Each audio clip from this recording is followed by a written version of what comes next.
La vie semble souvent être un puzzle rempli de questions sans réponse. Mais comme l'a souligné Carl Jung, la véritable transformation commence lorsque nous prenons conscience de quelque chose en nous, et non à l'extérieur. Ce qui est expliqué dans cette vidéo n'est pas une simple information théorique, c'est la carte d'un profond voyage intérieur qui peut résonner dans chacune de nos vies. Peut-être qu'il ne vous reste plus qu'une seule question à vous poser. Qui suis-je vraiment et que recherche-je dans cette vie? Être seul avec ces questions peut vous ouvrir la porte à un tout nouveau départ. Le sens de la vie ne vous est pas donné de l'extérieur, vous seul pouvez le découvrir de l'intérieur. Dans cette vidéo, nous expliquerons comment, selon Carl Jung, votre vie entière prend sens lorsque vous prenez conscience de certaines choses. Le seuil de conscience. Dans le flux de la vie, la plupart d'entre nous vivons en pilotage automatique sans nous en rendre compte. Nous nous réveillons le matin, allons travailler, remplissons nos rôles sociaux et terminons la journée. Pourtant, un jour, peut-être dans un moment ordinaire ou au cœur d'une émotion intense, une douleur indéfinissable surgit en nous.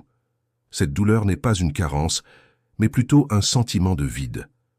Même si tout semble à sa place, nous sommes profondément saisis par le sentiment qu'il manque quelque chose. C'est le premier signe du processus que Carl Jung appelle individuation. Le seuil de la conscience émerge à ce moment précis. La vie s'effondre sur nous pour la première fois sous son propre poids, mais la graine de l'éveil se cache dans cet effondrement.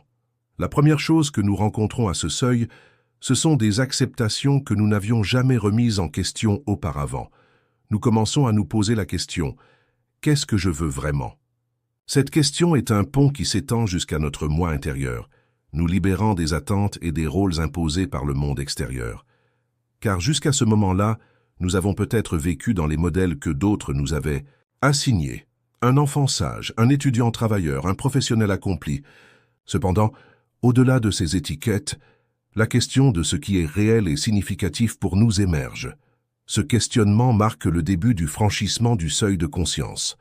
Par une impulsion intérieure, nous cessons d'observer le monde extérieur. Nous commençons à observer notre monde intérieur. Le seuil de conscience est aussi un choc intérieur. Les idées, les définitions et les croyances qui nous rassuraient commencent à se dissoudre une à une. Cela arrive, parfois lors d'une perte. Lorsqu'une relation prend fin, lorsqu'on quitte un emploi ou lorsqu'on se retrouve face à une décision que l'on ne reconnaît pas. Mais ces points de rupture sont en réalité des passages. La désintégration de notre ancien moi prépare le terrain à la construction d'un nouveau moi. Comme le disait Jung, les racines d'un arbre sont aussi profondes que ses branches atteignent le ciel. Dans ce moment de conscience, nous commençons à regarder les racines de notre vie pour la première fois. Durant ce processus, notre esprit est envahi de pensées complexes. Que ressentons-nous? Pourquoi ressentons-nous ces sentiments? Que veulent-ils nous dire? Nous ne voulons plus réprimer nos émotions, nous voulons les comprendre. Parce qu'une voix s'est éveillée en nous. Cette vie m'appartient-elle? Ou est-ce que je vis une vie qui m'a été enseignée? Ces questions sont les signes d'une âme qui s'est détachée de l'ordinaire. À ce moment-là, notre véritable moi commence à nous parler, mais le silence est nécessaire pour que cette voix soit entendue. En nous éloignant du tumulte de la vie moderne et en nous tournant vers l'intérieur, nous pouvons faire preuve de courage et franchir le seuil de la conscience. Ce seuil n'est pas forcément celui d'un événement dramatique ou majeur, comme nous le pensons. Parfois, une courte phrase d'un livre, une scène de film, un regard ou même un rêve peuvent nous réveiller. L'important est de ne pas réprimer cet appel lorsque nous l'entendons et de permettre le voyage intérieur. Car écouter cet appel, c'est ne pas se trahir. La conscience est souvent perturbante car elle nous fait sortir de notre zone de confort. Mais elle est aussi libératrice. Le désir de trouver un sens véritable naît de cet inconfort. Le seuil de la conscience n'indique pas une fin, mais un début. C'est le moment où nous réalisons que la vie n'est pas un hasard, que chaque expérience a un sens, et que nous pouvons être les créateurs actifs de ce sens. Cette prise de conscience est la première étape de notre descente de la surface vers les profondeurs de la vie. Nous ne nous contentons plus de vivre, nous ressentons, pensons et donnons un sens à nos expériences. Et c'est à ce moment précis, comme le disait Carl Jung, que notre vie entière commence à prendre sens. 2. Affronter le conflit intérieur. À un certain moment de sa vie, une personne se retrouve plongée dans un silence intérieur. De l'extérieur, tout semble aller pour le mieux. Un travail, une relation, un cercle social. Mais au fond, quelque chose cloche. À ce moment-là, la personne perçoit pour la première fois une fissure dans son monde intérieur. Cette fissure est la surface de la tension entre le conscient et l'inconscient. Cette zone, appelée ombre, dans la théorie de Jung, est l'endroit où s'accumulent nos aspects refoulés, nos désirs non acceptés et nos émotions ignorées. La personne a inconsciemment façonné sa vie sous l'influence de ces refoulements. Cependant, à mesure que la conscience s'accroît, ces éléments refoulés commencent progressivement à émerger. Ce moment représente le premier seuil où le conflit intérieur devient visible. Affronter le conflit intérieur, c'est en quelque sorte la confrontation de deux êtres distincts. D'un côté, la persona façonnée par la société, obéissant aux règles et aspirant à l'approbation. D'autre part, notre ombre emplie de désirs, de peurs et de colère refoulées. Cette dualité crée les parties non intégrées de notre personnalité. Selon Jung, le développement est possible non pas par l'hostilité de ces deux pôles, mais par la reconnaissance et l'intégration de ces opposés. Cependant, ce processus est douloureux. On refuse d'affronter les aspects de soi qu'on n'aime pas. Des sentiments tels que la jalousie, l'arrogance, la haine, la lâcheté et le désir de pouvoir sont généralement rejetés. Pourtant, la paix intérieure est possible non pas en refoulant ces aspects, mais en les acceptant et en les transformant honnêtement. Ce processus de confrontation peut conduire une personne à une crise émotionnelle et mentale. Les valeurs qu'elle croyait vraies sont remises en question, et les histoires qu'elle s'était créées sur elle-même commencent à se défaire. Il existe un fossé immense entre ce qu'elle pense être et ce qu'elle est réellement. Cette prise de conscience n'apporte pas initialement la paix. Au contraire, elle engendre un malaise. Car la structure confortable construite par l'ego est ébranlée. Affronter ce conflit intérieur exige également d'assumer ses responsabilités. Il n'existe plus de mode de vie qui puisse se maintenir en rejetant la faute sur les événements extérieurs, les personnes ou le destin. La personne comprend que nombre de ses difficultés sont le reflet de problèmes internes non résolus. À ce stade, elle abandonne sa psychologie de victime et commence à assumer son propre leadership intérieur. Elle prend conscience du potentiel caché dans son ombre. La colère qu'elle refoule peut se transformer en courage qui la mobilisera. La peur peut se transformer en intuition profonde. La jalousie peut servir à découvrir ses propres valeurs. À ce stade, le conflit n'est plus perçu comme une menace, mais comme une opportunité. Ce processus de confrontation est la base non seulement de la transformation individuelle, mais aussi de l'établissement de relations saines. Car si une personne ne fait pas la paix avec ses propres ténèbres, elle ne peut établir une relation saine avec celle des autres. Elle fait constamment des projections externes, c'est-à-dire qu'elle attribue les aspects qu'elle a refoulés en elle-même aux personnes qui se trouvent en face d'elle. Jung appelle cela la projection. Une personne qui n'a pas résolu ses conflits intérieurs fait du monde extérieur le théâtre de ses tempêtes intérieures. Cependant, lorsqu'on a le courage de reconnaître ces conflits, on peut établir des relations plus profondes et plus authentiques avec soi-même et avec les autres. Car on n'a plus à nier ces ténèbres, on les a reconnues, comprises, et on a commencé à les transformer. Affronter les conflits intérieurs est une étape indispensable du développement individuel. Cette confrontation n'est ni facile ni de courte durée. Elle exige souvent des années de travail intérieur.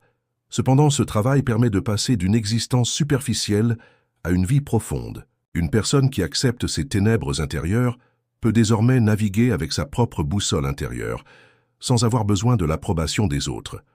Comme le disait Jung, celui qui n'affronte pas les ténèbres passe sa vie dans une guerre dirigée vers l'extérieur. En revanche, celui qui fait la paix avec les ténèbres commence à danser en harmonie avec la vie. Et c'est à ce moment-là que la vie prend véritablement sens pour la première fois. 3. La véritable reconnaissance de soi. La véritable reconnaissance de soi est l'étape la plus profonde et la plus difficile du développement personnel. Au cours de ce processus, la personne ne se contente plus d'analyser les conditions extérieures ou les événements passés. Elle se tourne directement vers l'essence de son monde intérieur. Cependant, se connaître soi-même ne se résume pas à la simple phrase « je sais qui je suis ». Comme l'a également affirmé Jung, le Véritable soi est une structure multicouche qui transcende le conscient et est largement liée à l'inconscient. En apprenant à se connaître, une personne réalise qu'elle n'est pas celle qu'elle pensait être au départ. Ni sa profession, ni son histoire familiale, ni ses valeurs ne peuvent la définir complètement. Cette prise de conscience étant soit un tournant, la question « qui suis-je » cesse d'être une simple question intellectuelle. Elle devient un besoin existentiel. La véritable reconnaissance de soi, c'est aussi le dépassement de l'ombre et la découverte de sa propre essence. Cette essence est l'état brut du soi, que la personne porte en elle depuis sa naissance, mais souvent réprimée et façonnée par les attentes de l'environnement. Jung appelle cette essence « soi » et la définit comme l'existence holistique de l'individu. Quiconque commence à reconnaître sa propre essence doit désormais faire la paix non seulement avec les aspects approuvés par la société, mais aussi avec ses peurs, ses contradictions et sa fragilité. Cela exige une grande ouverture d'esprit et du courage, car on ne peut véritablement découvrir la lumière intérieure sans reconnaître ses propres aspects obscurs. Et cette découverte se fait souvent seule, dans un silence intérieur. Au cours de ce processus, la personne commence à refuser de vivre selon les définitions des autres. Les croyances stéréotypées, telles que « je dois être quelqu'un de bien », « je dois réussir et je dois plaire à tout le monde », perdent leur fonction. L'individu qui se rapproche de son véritable moi remet en question les peurs et les besoins qui sous-tendent ces automatismes. Des questions telles que « pourquoi est-ce que je recherche constamment l'approbation ? Qu'est-ce que je veux vraiment faire ? De quels rêves ai-je réellement rêvé et lesquels ont été choisis par d'autres ?» le rapprochent encore davantage de sa propre essence. À ce stade, la personne apprend à regarder à travers son propre prisme intérieur et non à travers le regard des autres. Nombre d'identités qu'elle portait jusque-là se dissolvent progressivement et peut-être pour la première fois, une paix intérieure silencieuse mais profonde s'installe. Le processus de connaissance du vrai soi engendre des changements significatifs non seulement dans son monde intérieur, mais aussi dans ses relations et son mode de vie extérieur. La personne ne se tourne plus vers les masques des autres, mais vers son essence. Au lieu de conversations superficielles, elle aspire à établir des liens profonds. Elle renonce à jouer un rôle dans les relations. Il n'y a aucune différence entre paraître tel qu'on est et être tel qu'on veut paraître. Cela la conduit à un mode de vie plus simple mais plus sincère. Confirmant les paroles de Jung, la véritable communication ne peut s'établir que si les masques tombent. La personne se débarrasse alors de son propre masque et trouve le courage de voir ceux des autres. C'est l'indicateur fondamental de la maturité spirituelle. Cependant, certaines pertes sont inévitables dans ce processus. À mesure que la personne se rapproche de son essence profonde, elle réalise que certains environnements, relations ou habitudes ne lui conviennent plus. Cette prise de conscience peut initialement accroître le sentiment de solitude. Cependant, cette solitude est une solitude purificatrice résultant de la dissolution des liens artificiels. La personne qui a établi une connexion avec son « moi véritable » n'a plus besoin d'une harmonie factice. Elle a commencé à se compléter intérieurement. À ce stade, les conditions ou les approbations extérieures ne déterminent plus son estime de soi. Cela la libère, tant en pensée, en action qu'en émotion. Le moi véritable n'est plus un simple concept, il devient une réalité vécue. Apprendre à se connaître est un processus bouleversant, mais profondément significatif, qui transforme toute une vie. Au cours de ce voyage, on établit une connexion plus authentique avec soi-même et avec la vie. Plus on apprend à se connaître soi-même, mieux on comprend les autres, car on commence à percevoir la nature humaine non seulement de l'extérieur, mais aussi de l'intérieur. C'est à ce moment-là que résonnent les paroles profondes de Jung. Dès que vous réalisez cela, votre vie entière prend sens. Car le véritable sens ne se trouve pas quelque part ailleurs. Il n'émerge que lorsque nous rencontrons notre propre essence. 4. Plonger au plus profond de l'âme. Le voyage vers la compréhension de soi exige d'aller au-delà des réactions émotionnelles et des définitions mentales superficielles. Cette couche est une réalité intérieure qui appartient à l'individu, mais qui est également liée à l'expérience humaine collective, que Jung a définie comme les profondeurs de l'âme. Y accéder n'est pas possible avec la conscience ordinaire.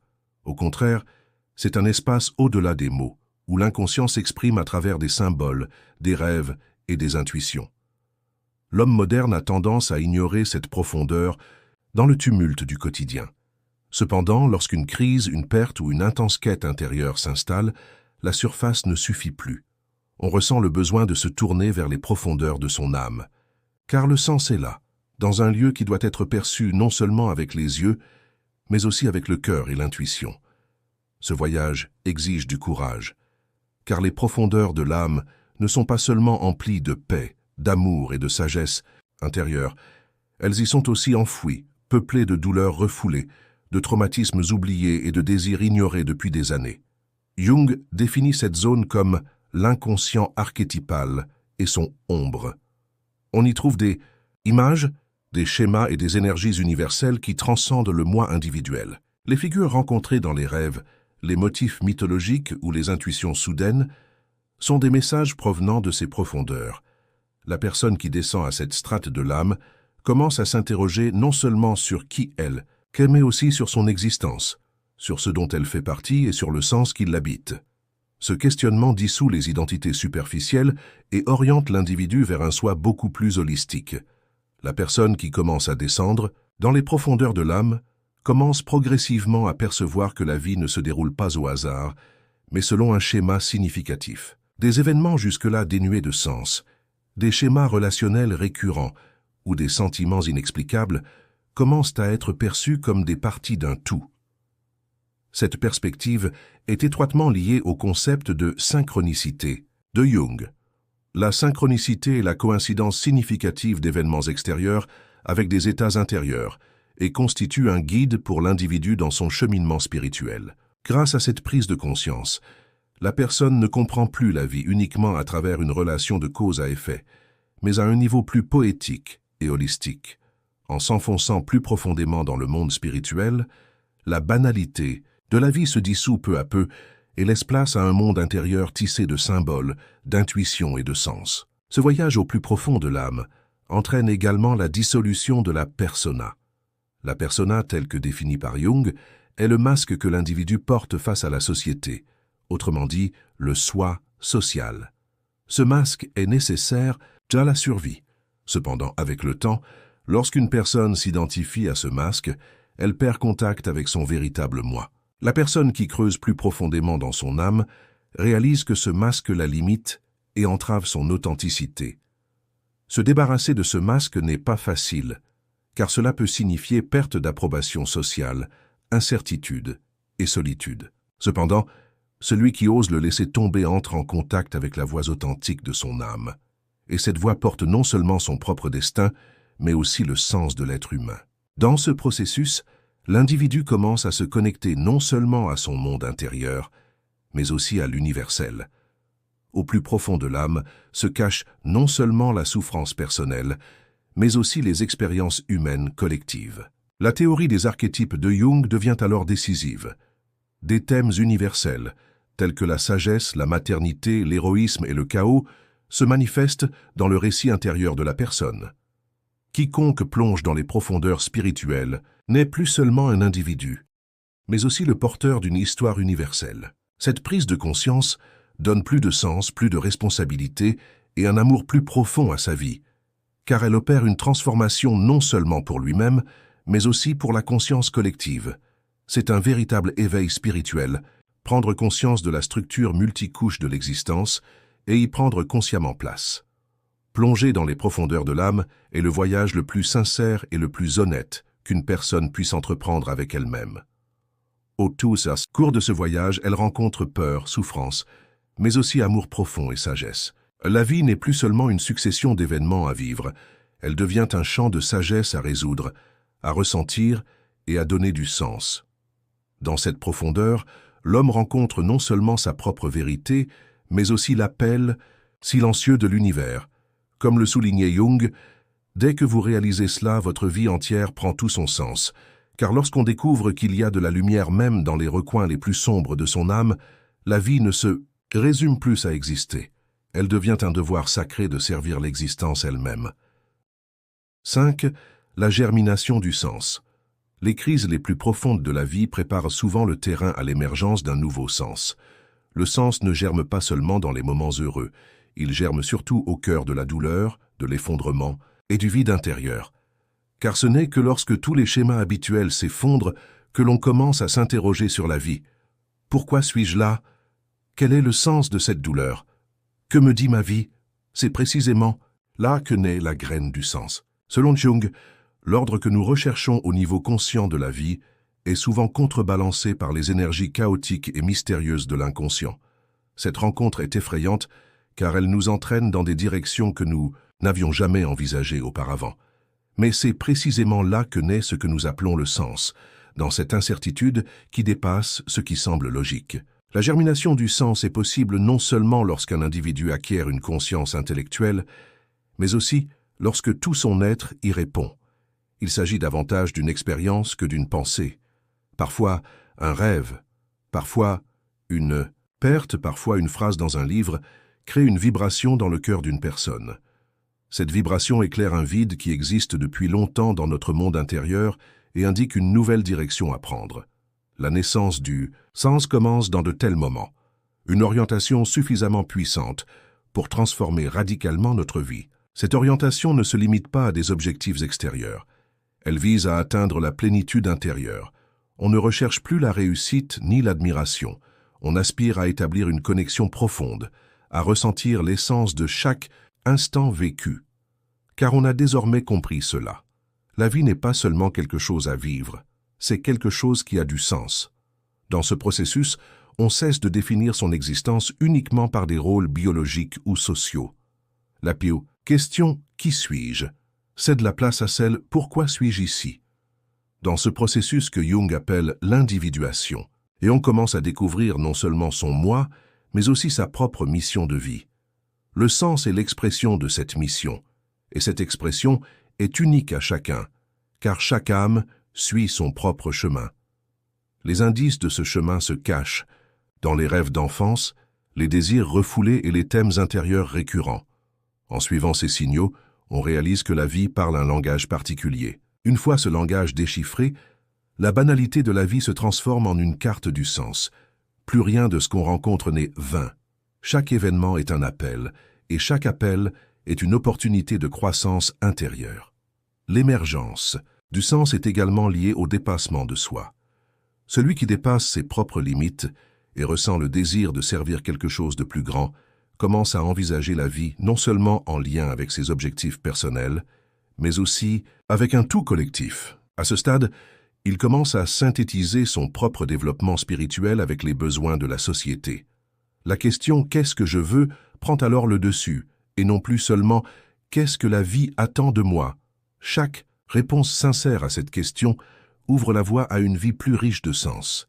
Et ces réponses viennent souvent en silence, avec patience et intuition.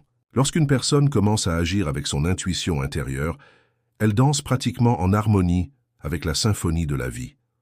Coïncidences, rencontres et événements se succèdent en harmonie avec sa direction intérieure.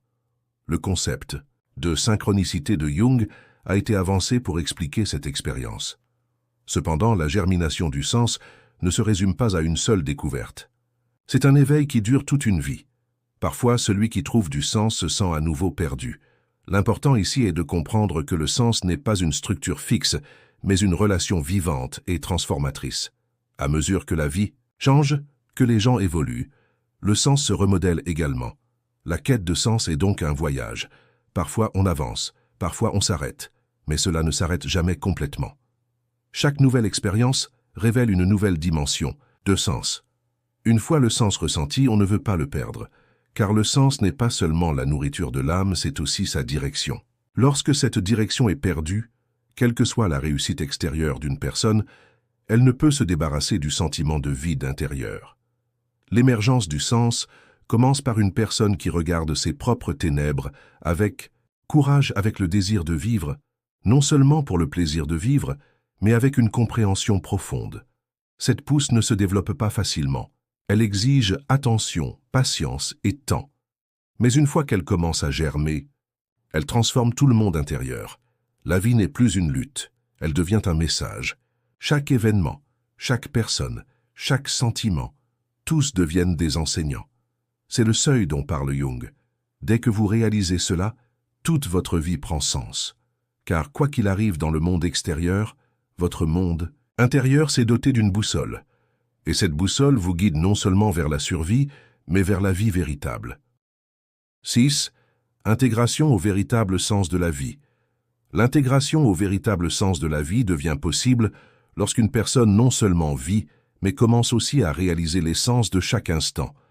Cette prise de conscience ne peut être saisie dans les états de conscience ordinaires, car l'esprit moderne est principalement focalisé sur le monde extérieur.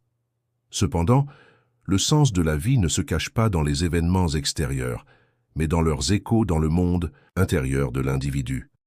Selon Jung, l'individu découvre le véritable sens non pas dans le monde extérieur, mais dans ses propres processus spirituels. Il s'agit d'un voyage en harmonie avec la vie, sans conflit avec elle.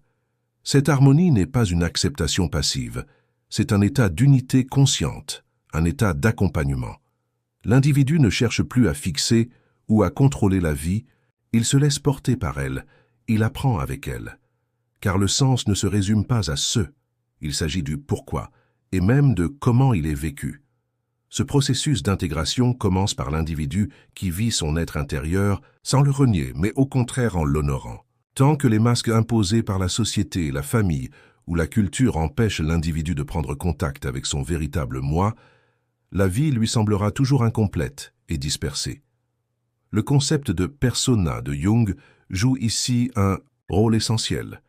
Lorsqu'une personne substitue son rôle social à son moi, le vide intérieur et l'aliénation deviennent inévitables. Cependant, lorsqu'elle dépasse son identité extérieure et entend la voix pure résonner au plus profond de son âme, la vie commence peu à peu à gagner en clarté. L'individu qui a trouvé un sens commence à considérer sa vie non pas comme une somme de coïncidences, mais comme un tout. Le concept de synchronicité de Jung est à la base de cette perspective.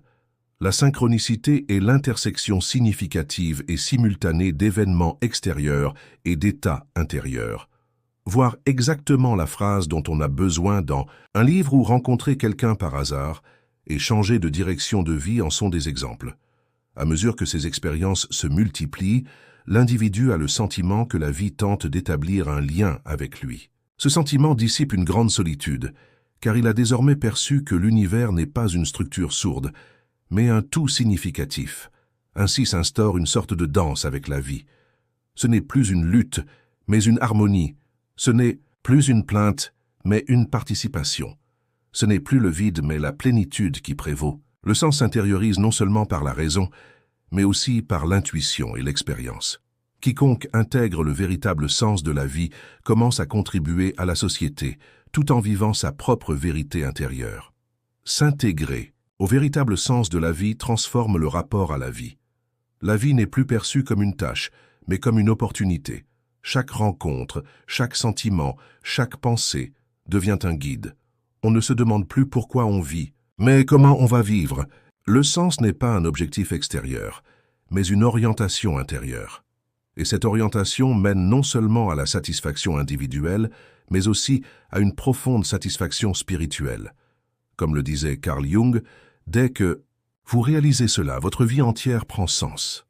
Car la vie n'est plus une coïncidence, elle devient une réponse. Toute personne prête à entendre cette réponse commence à porter un regard neuf sur elle-même et sur le monde. C'est alors que la vie s'unit à sa véritable essence et qu'une personne commence à vivre pleinement. Dans cette vidéo, nous avons abordé le cheminement vers la transformation intérieure à travers le concept de sens de Carl Jung, la vie. Nous avons attiré l'attention sur l'importance de ne pas se contenter de vivre, mais de considérer chaque expérience comme une opportunité de la conscience, de individualisation et de intégrité intérieure. Nous avons insisté sur le fait que le sens peut être découvert non seulement par la logique, mais aussi par l'intuition, les rêves et les signaux inconscients. Les difficultés, les crises et les moments inattendus de la vie sont en réalité riches de symboles qui nous guident vers notre essence, c'est-à-dire vers le appel de l'âme, Cha. Des concepts tels que persona, ombre et synchronicité, proposés par Jung, ont été abordés dans cette vidéo non seulement théoriquement, mais aussi dans leur dimension vitale. Car la vie prend sens non seulement en s'adaptant au monde extérieur, mais aussi en apprenant à connaître et à donner un sens à notre monde intérieur. Si vous souhaitez vivre votre vie non seulement pour être, mais aussi pour exister avec sens, ce voyage commence par vous. N'oubliez pas d'aimer la vidéo, de commenter et de vous abonner à notre chaîne pour plus de contenu sur les enseignements de Carl Jung. N'oubliez pas, le sens commence dès que vous commencez à le percevoir. N'oubliez pas de vous abonner à notre chaîne pour plus de contenu. Si vous souhaitez nous soutenir en payant, vous pouvez devenir membre en cliquant sur le bouton « Rejoindre ». À bientôt pour notre prochaine vidéo. Merci.